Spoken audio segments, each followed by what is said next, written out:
તો મિત્રો તમારું સ્વાગત છે। હું છું મહેશ સામરિયા, તમારું સ્વાગત કરું છું આપણા ચેનલ પર। આજે આપણે ધોરણ 10માં ચેપ્ટર નંબર 1 રાસાયણિક પ્રક્રિયાઓ અને સંતુલન એનો ભાગ 3 જોઈશું અને આ છેલ્લો ભાગ રહેશે। પહેલા બે ભાગમાં આપણે અગત્યના ટોપિક ચલાવી દીધા છે। જો તમારે બાકી હોય તો જરૂર જોઈ લેજો। તમને ચિત્ર સાથે સમજૂતી આપી છે, બહુ સરળતાથી ખબર પડશે। અને આ છે છેલ્લો ભાગ, જેમાં આપણે 3 ટોપિકનો સમાવેશ થશે: રેડોક્સ પ્રક્રિયા, ખોરાપણું અને ક્ષારણ। ઓકે, તો આપણે સ્ટાર્ટ કરીશું રેડોક્સ પ્રક્રિયાથી। રેડોક્સ પ્રક્રિયા શું છે એ સમજીએ।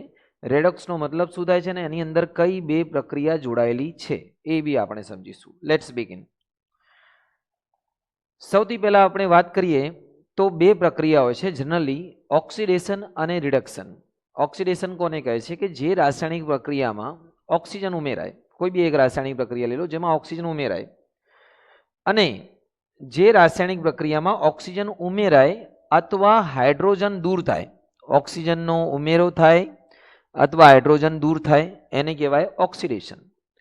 કોઈ બી પ્રક્રિયામાં તમે જુઓ કે જ્યારે ઓક્સિજન સાથે થતી હોય, ધારો કે અહીંયા એક પ્રક્રિયા છે C+O2, શું બને છે? CO2। આની અંદર C ની અંદર ઓક્સિજન ઉમેરાયો છે એટલે CO2 બન્યું। અહીંયા જો તમે આ જે COO છે, કોપર ઓક્સાઇડ, એનો ઓક્સિજન અહીંયા દૂર થઈ ગયું છે, તો આ શું થઈ ગયું? રિડક્શન। ઓક્સિજન ઉમેરાય અથવા હાઇડ્રોજન દૂર થાય એ છે ઓક્સિડેશન, અને રિડક્શનમાં ઓક્સિજન દૂર થાય અથવા હાઇડ્રોજન ઉમેરાય એને કહેવાય રિડક્શન। યાદ રહી ગયું તમને? ફરીથી બોલી જાઉં છું, જે રાસાયણિક પ્રક્રિયામાં ઓક્સિજનનો ઉમેરો થાય અથવા હાઇડ્રોજન દૂર થાય તેને ઓક્સિડેશન કહે છે, અને જે રાસાયણિક પ્રક્રિયામાં ઓક્સિજન દૂર થાય અથવા હાઇડ્રોજનનો ઉમેરો થાય એને રિડક્શન કહે છે। અને જ્યારે જે પ્રક્રિયા આ બંને સાથે થતી હોય, એક જ પ્રક્રિયામાં એક પ્રક્રિયકનું ઓક્સિડેશન થાય અને બીજાનું રિડક્શન થાય તો એને કહેવાય રેડોક્સ પ્રક્રિયા। જો રેડોક્સનો મતલબ જ સમજી લો તમે। રેડોક્સ મતલબ રિડક્શન બી થાય અને ઓક્સિડેશન બી થાય, એટલે એનું નામ પડી ગયું છે રેડોક્સ। એટલે એક જ પ્રક્રિયામાં એક પ્રક્રિયકનું શું થાય? ઓક્સિડેશન, અને બીજા પ્રક્રિયકનું થાય રિડક્શન, એને રેડોક્સ પ્રક્રિયા કહે છે। તો એનું ઉદાહરણ જોઈએ આપણે। જો સૌથી પહેલા એક બીજું ઉદાહરણ જોઈએ, પહેલા ઓક્સિડેશનનું પછી રેડોક્સ જોઈએ। આ સિમ્પલ ઓક્સિડેશનનું રહી ગયું છે, સમજાવી દઉં। આપણી પાસે એક વાષ્પ વાટકી છે, ચાઇના ડીશ લઈ શકો છો તમે, અને નીચે આપણે જાળી લગાવી છે, આ બર્નર છે। આગ લગાવવા માટે બર્નર તો જોઈએ ને ભાઈ, ગરમ કરવા માટે। હવે આપણે અહીંયા તાંબાને ગરમ કરીએ છીએ, તાંબાના ભૂક્કાને, કોપર, એને આપણે શું કરીએ છીએ ભાઈ? ગરમ કરીએ છીએ। તો તાંબાનું જે બ્રાઉન કલર છે, કથ્થઈ કલર છે, જ્યારે તાંબુ ગરમ કરવાથી ઓક્સિજન સાથે પ્રક્રિયા કરશે અને ઓક્સાઇડ બનાવશે, કોપર ઓક્સાઇડ, તો એનો રંગ જે છે ને કથ્થઈ રંગથી એ બની જશે કાળો કલર। ઓકે, તો કલર કયો કલર? કથ્થઈ કલરનો કાળો કલર ઓક્સિડેશન થયા પછી। 1 માર્ક્સનું પૂછી શકે છે। સમીકરણ તમારી સામે છે અને તમે અહીંયા બી બે કલર જોઈ શકો છો ભાઈ। આ છે બ્રાઉન મુંડે અને આ છે બ્લેક, બરાબર ને? તો બ્રાઉનમાંથી એટલે કથ્થઈમાંથી બ્રાઉનમાંથી બની ગયું છે બ્લેક, બ્રાઉન મુંડેમાંથી બ્લેક બોયસ, બરાબર ને? ઓકે, ક્યારે? ઓક્સિજન સાથે પ્રક્રિયા કરીને કોપર ઓક્સાઇડ બની ગયું છે। નોર્મલી તાંબુ છે ને બગા, જલ્દી ઓક્સિજન સાથે પ્રક્રિયા કરતું નથી, એટલે એને ગરમ કરવું પડે છે। ઘણી બધી ધાતુઓ છે જે વધુ સક્રિય હોય છે, ડાયરેક્ટ ઓક્સિજન સાથે પ્રક્રિયા કરે છે વિધાઉટ કોઈ ગરમ કર્યા વગર, જે આપણે ચેપ્ટર નંબર 3માં જોઈશું। ઓકે, તો આ થઈ ગયું છે ઓક્સિડેશનનું ઉદાહરણ તમારી સમક્ષ। કલર કયો ચેન્જ થઈ જાય છે? કથ્થઈનો બની જાય છે કાળો કલર, બરાબર? ઓકે, નેક્સ્ટ વાત કરીએ હવે રેડોક્સ પ્રક્રિયાની। મેં તમને અભ્યાલ કીધું કે એક જ રાસાયણિક પ્રક્રિયામાં એક પ્રક્રિયકનું ઓક્સિડેશન થાય અને બીજા પ્રક્રિયકનું રિડક્શન પામે, તેને કહેવાય રેડોક્સ પ્રક્રિયા, રિડક્શન ઓક્સિડેશન પ્રક્રિયા। ઓકે, બધી પ્રક્રિયા, બંને પ્રક્રિયા હંમેશા સાથે જોવા મળે છે, આટલું બી તમારે ધ્યાન રાખવાનું। હવે છે મેન છે એનું ઉદાહરણ। ઉદાહરણ બેસ્ટ છે અને સમજજો, ધ્યાનથી સમજજો ભાઈ, આ ઉદાહરણમાં શું આવે છે ધ્યાનથી ભાઈ, ધ્યાનથી। ચલો, સૌથી પહેલા આ છે કોપર ઓક્સાઇડ। ઓકે, એનું ઓક્સિજન જતું રહ્યું એટલે આનું શું થઈ ગયું? રિડક્શન। 1 માર્ક્સમાં એવો પ્રશ્ન પૂછે કે ભાઈ આનું રિડક્શન થયું, ઓક્સિડેશન થયું, તો તમારા દિમાગમાં થવાનું કે ઓક્સિડેશન એટલે ઓક્સિજન ઉમેરવાનું, રિડક્શન એટલે ઓક્સિજન દૂર થવાનું। તો અહીંયા થઈ ગયું ઓક્સિજન દૂર થઈ ગયું, એટલે આ પ્રક્રિયા થઈ ગઈ છે રિડક્શન। હવે હવે હવે ધ્યાનથી સાંભળજો, આ રિડક્શન છે, પણ ધ્યાન રાખજો કે જેનું રિડક્શન થાય છે એ પોતે ઓક્સિડેશન કરતા છે. ઓક્સિડેશન કરતા, જેનું રિડક્શન થાય એ ઓક્સિડેશન કરતા છે. મતલબ કેમ ઓક્સિડેશન કરતા છે? કે જેનું રિડક્શન થશે ઓક્સિજન બીજાને આલ દેશે, એટલે એ ઓક્સિડેશન કરતા બની ગયું. પોતાનું રિડક્શન કરે છે, બીજાનું ઓક્સિડેશન કરે છે, એને ઓક્સિડેશન કરતા, ઓક્સિડાઇઝ એજન્ટ કહીએ છીએ. ઓકે, અહીંયા જો હાઇડ્રોજન, એની અંદર ઓક્સિજન ઉમેરાઈ ગયું તો હાઇડ્રોજનનું ઓક્સિડેશન થઈ ગયું. શું થઈ ગયું ભાઈ? ઓક્સિડેશન થઈ ગયું. હાઇડ્રોજનનું થઈ ગયું છે ઓક્સિડેશન. તો હાઇડ્રોજન પોતે છે ને બગા રિડક્શન કરતા છે. રિડક્શન કરતા. તો તમારે યાદ રાખવાનું, ઊંધું યાદ રાખવાનું કે જેનું રિડક્શન થાય એ પોતે ઓક્સિડેશન કરતા છે. રિડક્શન બરાબર ઓક્સિડેશન કરતા અને ઓક્સિડેશન બરાબર રિડક્શન કરતા. આટલું યાદ રાખશો તો કન્ફ્યુઝન નહીં થશે કે જ્યારે રિડક્શન થાય છે જે પ્રક્રિયામાં એ પોતે શું છે ભાઈ? ઓક્સિડેશન કરતા. અને જે પ્રક્રિયામાં ઓક્સિડેશન થાય છે એ છે રિડક્શન કરતા. ઓકે, તમને કન્ફ્યુઝન થાય કે રિડક્શન થઈ રહ્યું કે ઓક્સિડેશન થઈ રહ્યું, તો સિમ્પલ યાદ રાખવાનું, ઓક્સિજનનો ઉમેરો થાય તો ઓક્સિડેશન થઈ રહ્યું છે, ઓક્સિજન દૂર થાય તો રિડક્શન થઈ રહ્યું છે. ઓકે, બીજા ઉદાહરણ જોઈએ આપણે રેડોક્સ પ્રક્રિયાના. જો આ પ્રક્રિયાના બીજા ઉદાહરણ તમારી સમક્ષ છે. આ છે ઝીંક ઓક્સાઇડ, એનો ઓક્સિજન કાર્બન લઈ લેશે તો ઝીંક ઓક્સાઇડનું ઓક્સિજન જતો રહ્યો એટલે એનું રિડક્શન થઈ ગયું, એટલે પોતે રિડક્શન કરતા છે. જેનું ઓક્સિડેશન જતું રહ્યું પોતે ઓક્સિડેશન કરતા છે. આ રિડક્શન થઈ ગયું છે. અને કાર્બનમાં ઓક્સિજન ઉમેરાઈ ગયું છે તો કાર્બનનું ઓક્સિડેશન થઈ ગયું છે. કાર્બનનું શું થઈ ગયું છે? ઓક્સિડેશન, એટલે પોતે રિડક્શન કરતા છે. અહીંયા લખેલું નથી, આ તમને સમજાવી દઉં છું. અહીંયા મેગ્નીઝ ઓક્સાઇડ, આ છે મેગ્નીઝ ઓક્સાઇડ, એની હાઇડ્રોક્લોરિક સાથે પ્રક્રિયા કરીએ છીએ તો મેગ્નીઝ ઓક્સાઇડનું ઓક્સિજન જતું રહે છે અને એની જોડે ક્લોરીન આવી ગયું છે. જે આવી ગયું એનો વાંધો નહીં, પણ ઓક્સિજન જતો રહ્યો એટલે આ રિડક્શન થઈ ગયું છે. અને હાઇડ્રોજનની અંદર ઓક્સિજન ઉમેરાઈ જાય, હાઇડ્રોજનનું અંદર ઓક્સિજન ઉમેરાઈ જાય છે એટલે હાઇડ્રોજનનું અંદર ઓક્સિડેશન ઉમેરાઈ જાય છે એટલે એનું બની ગયું છે ભાઈ પાણી. મતલબ આનું થઈ ગયું ઓક્સિડેશન. આ અહીંયા તીર નહીં આવવું જોઈએ, અહીંયા તીર આવવું જોઈએ. તો તમને ખ્યાલ આવી ગયો હશે, એક જ પ્રક્રિયામાં રિડક્શન બી થાય છે ને ઓક્સિડેશન બી થાય છે. ઓક્સિજન જેનું જતો રહે એનું રિડક્શન થાય છે અને જેમાં ઓક્સિજન જાય એનું ઓક્સિડેશન થાય છે. ઓકે, આગળ વધીશું આપણે બીજી પ્રક્રિયા ક્ષારણ, જે બહુ સરળ છે એને જોઈશું. તો મિત્રો હવે આપણે વાત કરીશું એક રોજિંદા જીવનમાં જોવા મળતી પ્રક્રિયા જે છે ક્ષારણ. ધાતુ કોઈ બી હોય જ્યારે એના પર વાતાવરણમાં રહેલી ભેજ અને એસિડનો હુમલો થાય છે તો એને કાટ લાગે છે. કોઈ બી ધાતુની સપાટી પર વાતાવરણમાં રહેલો ભેજ અને એસિડ હુમલો કરીને શું બનાવે છે? કાટ બનાવે છે. આ પ્રક્રિયા છે ક્ષારણ. હવે યાદ રાખજો મિત્રો, મોંઘી ધાતુઓ છે જેવું કે સોનું અને ચાંદી વગેરેમાં, ચાંદી તો ચલો જવા દો, સોનાની અંદર જલ્દી ક્ષારણ થતું નથી એટલે એની કિંમત વધારે છે. ચાંદીમાં થાય છે પણ એને વધારે નુકસાન નહીં થતું. હવે ધાતુનો જે કાટ છે જેને આપણે કાટ કહીએ છીએ લોખંડની દ્રષ્ટિએ, પણ બીજામાં બી એને કાટ કહી શકો છો. Let's begin. સૌથી પહેલાં લોખંડની વાત કરીએ. લોખંડ જ્યારે હવામાં ભેજના અને ઓક્સિજનના સંપર્કમાં આવે છે તો એને ઓક્સિડેશન થઈને બનાવે છે, કાટ બનાવે છે, જે હોય છે કથ્થઈ કલરનું.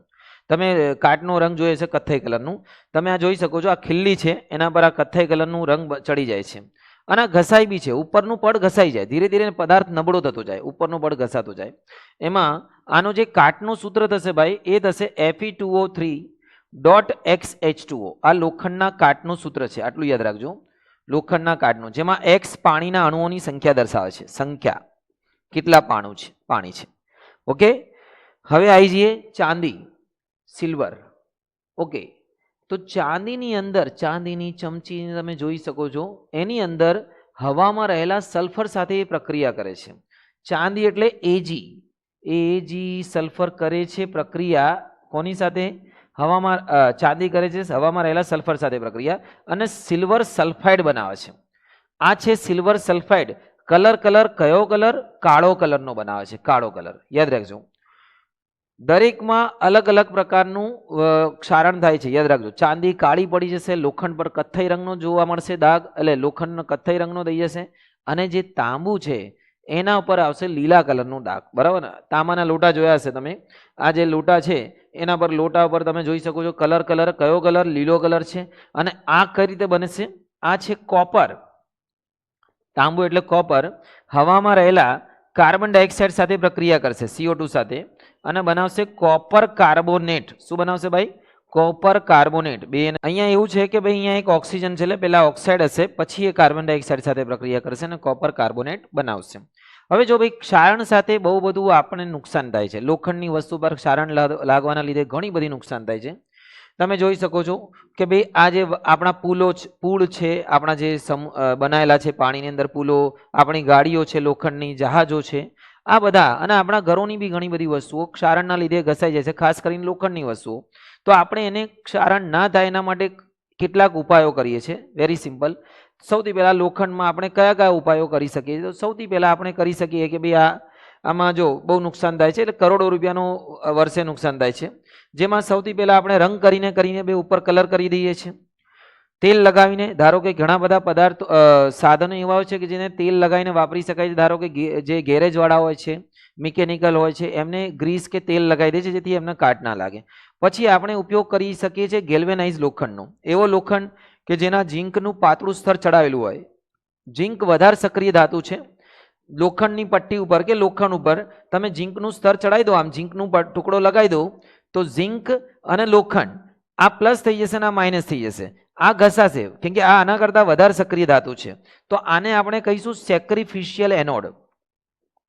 સેક્રિફિશિયલ એનોડ આ બી યાદ રાખજો, બહુ કામની વસ્તુ છે. આ ઝીંકનો ટુકડો ઘસાઈ જશે પણ લોખંડને કાટ લાગવા દેશે નહીં, કે ઝીંક લોખંડ કરતાં વધારે સક્રિય છે. પછી એના સિવાય આપણે ગ્રીસ લગાવી ગયો, ગેલ્વેનાઇઝ આવી ગયો, ક્રોમોપ્લેટિંગ એટલે બીજી ધાતુનો પ્લેટિંગ કરીને બી લગાવી શકીએ છીએ જેથી એના પર કાટ ના લાગે.